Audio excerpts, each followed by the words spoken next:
Thanks for tuning in and welcome back to the Why State TV show and panel series. Right now, we're going to take some questions from the crowd and just see what people think about Precious Pockets and a few questions for Terry Tarantino. So we can start off right now. How you doing, Mr. Tarantino? My name is Joey Pompagnano. My cousin, he's about to graduate from Ohio State University with a degree in food science. He did his internship with Nestle. He plans on coming back to Cleveland because Cleveland's home. What advice can I give to him that you can pass along to me that I could give to him? I don't know what his aspirations are. He wants to ultimately patent his own tomato sauce. That sounds very simple. I mean, I would apply to Stouffer's, or I don't know. I don't know exactly what his intentions are, and I mean, it's so hard to get a job anywhere right now. And I mean, I'm very good friends with the people at Orlando Bakery. They may be looking for somebody like your cousin.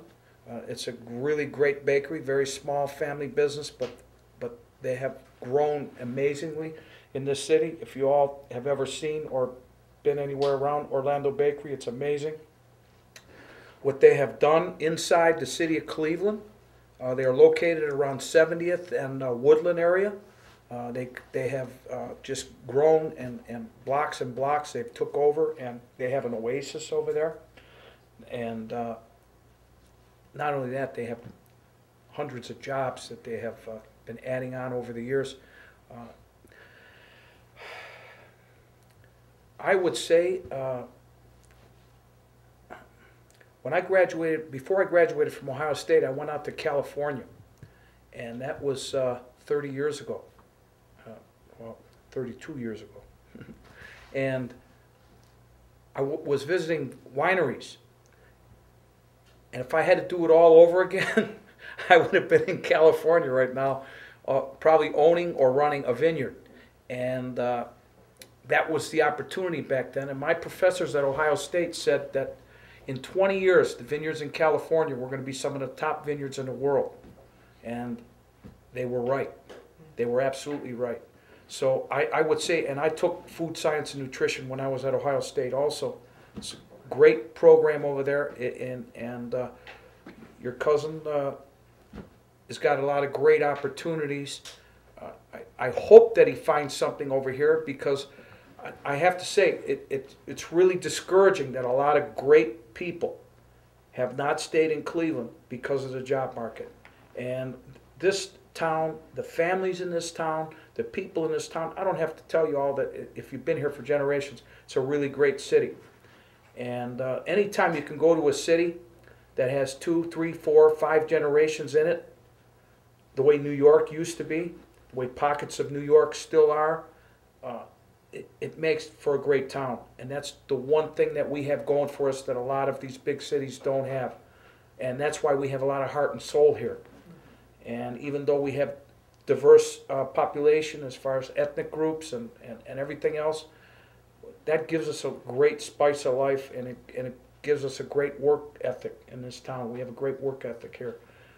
I hope he can find something, but send resumes, I guess. I don't wish I could help you better.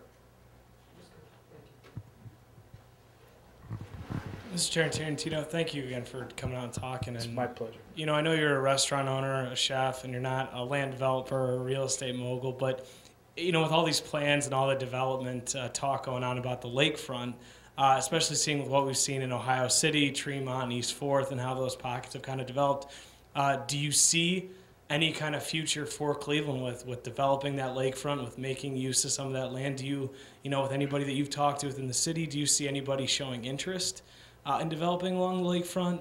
And, you know, as a 23-year-old, can I look forward to hopefully one day seeing some new Precious Pocket develop along the lakefront there? Well, I think Edgewater Park is one of the most underrated parts of this city. It's absolutely beautiful. And when I go there and I see the type of people that are hanging out there, it's like, man, I should have brought a pistol with me.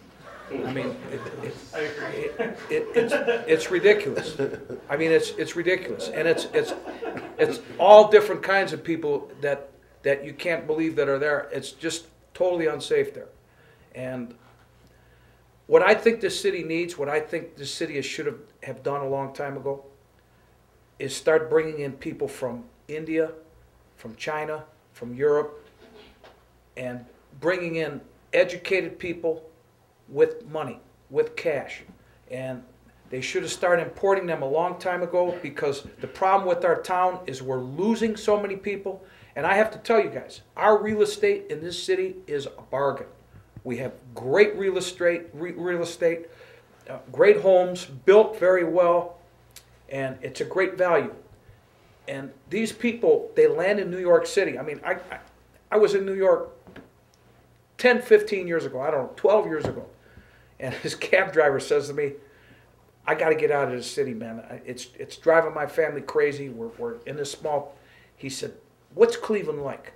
I said, you can buy, he said, can I buy a nice house for $350,000 in Cleveland? I said, this is 10 years ago when our real estate was up a little high. I said, yeah, you could do, he said, how about Seattle? I said, you could do well in Seattle too.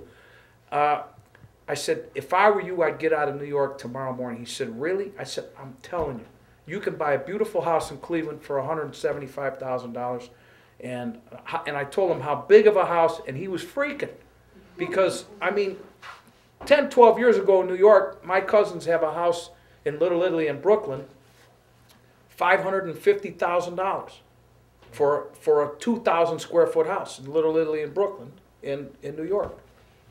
12 years ago, 15 years ago. I mean, that's how crazy the real estate in New York was then. And, I mean, I just think we needed to do this. You see our Chinatown starting to grow right now?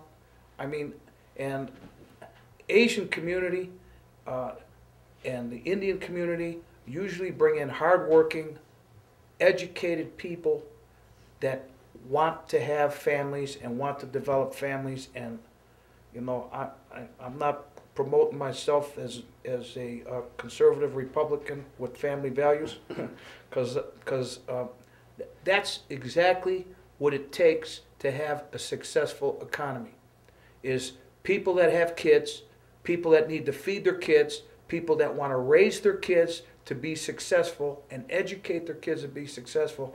That's what every economy needs. And every city that has families, that's what it's all about.